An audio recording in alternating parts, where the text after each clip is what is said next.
नमस्कार। आज के इस एक्सप्लेनर में हम 2025 के कुछ ऐसे खौफनाक मामलों की फाइल खोलने वाले हैं जिन्होंने पूरे देश को झकझोर कर रख दिया है। मेरठ का ब्लू ड्रम केस हो, औरैया की किलर ब्राइड हो या फिर मेघालय का हनीमून मर्डर, हम इन घटनाओं के उस पहलू पर बात करेंगे जहां शादी जैसे पवित्र रिश्ते में सबसे भयानक विश्वासघात देखने को मिला। तो चलिए पुलिस रिपोर्ट्स की गहराई में उतरते हैं।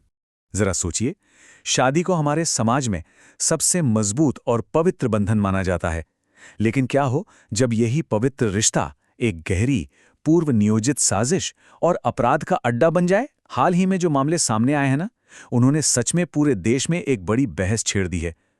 बंद दरवाजों के पीछे आखिर क्या चल रहा है, ये सोचने वाली बात है। तो आइए देखते हैं कि आज हम क्या क्या कवर करने वाले हैं। सबसे पहले हम विश्वासघात के इस विषय को समझेंगे, फिर एक एक करके मेरठ के ब्लू ड्रम केस, औरैया की किलर ब्राइड, भिवानी के सोशल मीडिया मर्डर और मेघालय के हनीमून मर्डर की केस फाइल्स को डीकोड करेंगे। और आखिर में देखेंगे कि इन सब में धोखे का वो कौन सा पैटर्न है जो एकदम कॉमन है।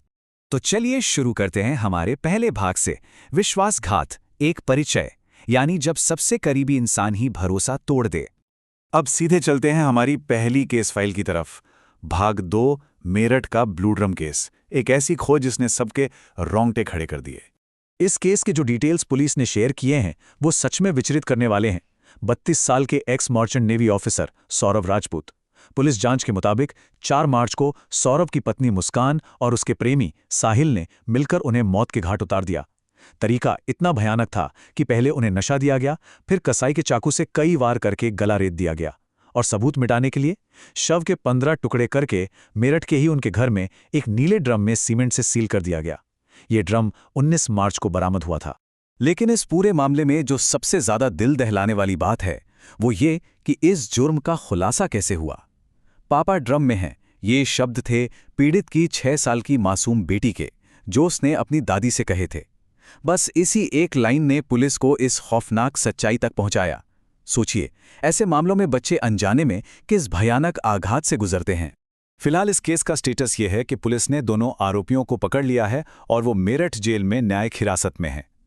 लेकिन हालिया रिपोर्ट से एक और चौंकाने वाला अपडेट सामने आया है।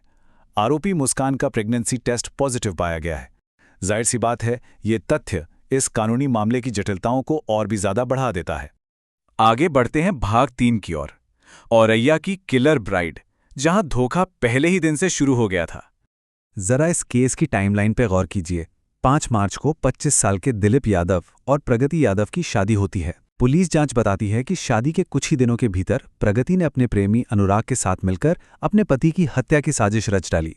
शादी को 15 दिन भी नहीं हुए थे और एक कॉन्ट्रैक्ट किलर हायर कर लिया गया। मतलब ये पूरी तरह से एक प्री प्लान्ड धोखा था। और जल्द ही दिलीप यादव एक गेहूं के खेत में गंभीर रूप से घायल अवस्था में पाए गए। खेत में मिलने के तुरंत बाद दिलीप को अस्पताल ले जाया गया। उनकी हालत लगातार बिगड़ती गई। एक अस्पताल से दूसरे अस्पताल चक्कर कटते रहे, लेकिन उन्हें बचाया नहीं जा सका। पोस्टमार्टम रिपोर्ट से फैक्ट्स बिल्कुल साफ हो गए कि दिलीप के सिर में .315 बोर की पिस्टल से गोली मारी गई थी। एक नई जिंदगी ठीक से शुरू होने से पहले ही इतनी बेदर्दी से खत्म कर दी गई।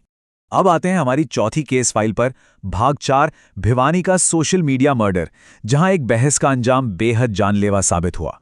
34,000 ये सिर्फ एक नंबर नहीं है, बल्कि इस केस की मुख्य आरोपी रवीना के इंस्टाग्राम फॉलोअर्स की संख्या है। वो एक जानी मानी सोशल मीडिया इन्फ्लुएंसर थीं, और आपको बता दें, अपने प्रेमी सुरेश से भी वो इंटरनेट के जरिए ही मिली थीं। ये केस एक बहुत बड़ा उदाहरण है कि ऑनलाइन दिखने वाली उस परफेक्ट दुनिया के पीछे कभी-कभी कितनी डार्क और खतरनाक रियलिटी छुपी होती है। पुलिस के मुताबिक जो सीक्वेंस ऑफ इवेंट्स हुए वो कुछ ऐसे हैं। 25 मार्च को रवीना के पति प्रवीण को इस अफेयर के बारे में पता चल गया। दोनों के बीच एक तीखी बहस हुई जो देखते ही देखते हाथापाई में बदल गई।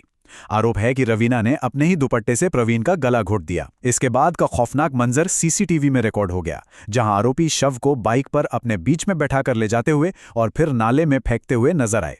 3 दिन बाद पुलिस ने बॉडी रिकवर की और कबूलनामे के बाद दोनों जेल में हैं। चलिए अब हमारी आखिरी केस फाइल देखते हैं, भाग 5, मेघालय का हनीमून मर्डर, एक ट्रिप जो एक भयंकर त्रासदी में बदल गई। उम्मीद और असलियत के बीच का ये फासला देखिए। उम्मीद थी कि 11 मई को शादी के बाद नवविवाहित जोड़ा सोनम और राजा मेघालय की खूबसूरत वादियों में एक रोमांटिक हनीमून मनाएंगे।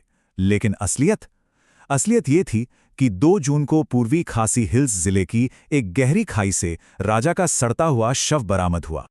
शुरू में तो ये सिर्फ एक गुमशुदगी का मामला लग रहा था, लेकिन देखते ही देखते ये एक नेशनल लेवल की मर्डर मिस्ट्री बन गया। पुलिस लगातार सोनम की तलाश कर रही थी और फिर इस केस में नया मोड़ तब आया जब यूपी के गाजीपुर में सोनम रघुवंशी ने खुद सरेंडर कर दिया। मेघालय पुलिस की जांच से खुलासा हुआ कि सोनम पर आरोप है कि उसने अपने पति को रास्ते से हटाने के लिए कॉन्ट्रैक्ट किलर्स हायर किए थे। इस खौफनाक साजिश में शामिल सभी लोग अब गिरफ्तार किए जा चुके हैं। अब इन सभी मामलों से थोड़ा पीछे हटकर देखते हैं। भाग 6, धोखे का ये पैटर्न। आइए इन सभी केसेस की कड़ियों को जोड़ते हैं। अगर हम इस डेटा को एनालाइज करें तो तस्वीर बहुत साफ हो जाती है। मेरठ हो, औरैया, भिवानी या फिर मेघालय, हर जगह शादी जैसे रिश्ते के भीतर एक बहुत गहरी साजिश नजर आती है। आप पैटर्न देखिए, आरोपियों में बार बार पत्नी और प्रेमी या फिर कॉन्ट्रैक्ट किलर का नाम आ रहा है। तरीके भले ही अलग हों, किसी ने नशा देकर टुकड़े किए, किसी ने प्रोफेशनल्स को हायर किया, तो किसी ने हाथापाई में जान ले ली। लेकिन इन सब में एक चीज बिल्कुल स्पष्ट है, पहले से रची गई साजिश और विश्वास के सबसे पवित्र बंधन का बेरहमी से कत्ल। तो इन सभी पुलिस फाइल्स और रिपोर्ट्स के इस एक्सप्लेनर के बाद एक बहुत ही गहरा सवाल हमारे सामने आके खड़ा हो जाता है। हम असल में अपने सबसे करीबियों को कितनी अच्छी तरह जानते हैं? जब सबसे ज्यादा भरोसा करने वाला इंसान ही सबसे बड़ा खतरा बन जाए, तो ये इंसान के दिमाग के उस स्याह पहलू को दिखाता है जिसे समझना सच में बहुत मुश्किल है। आज के इस एक्सप्लेनर में बस इतना ही। इन मामलों की सच्चाइयों को हमारे साथ डिकोड करने के लिए आपका बहुत बहुत शुक्रिया।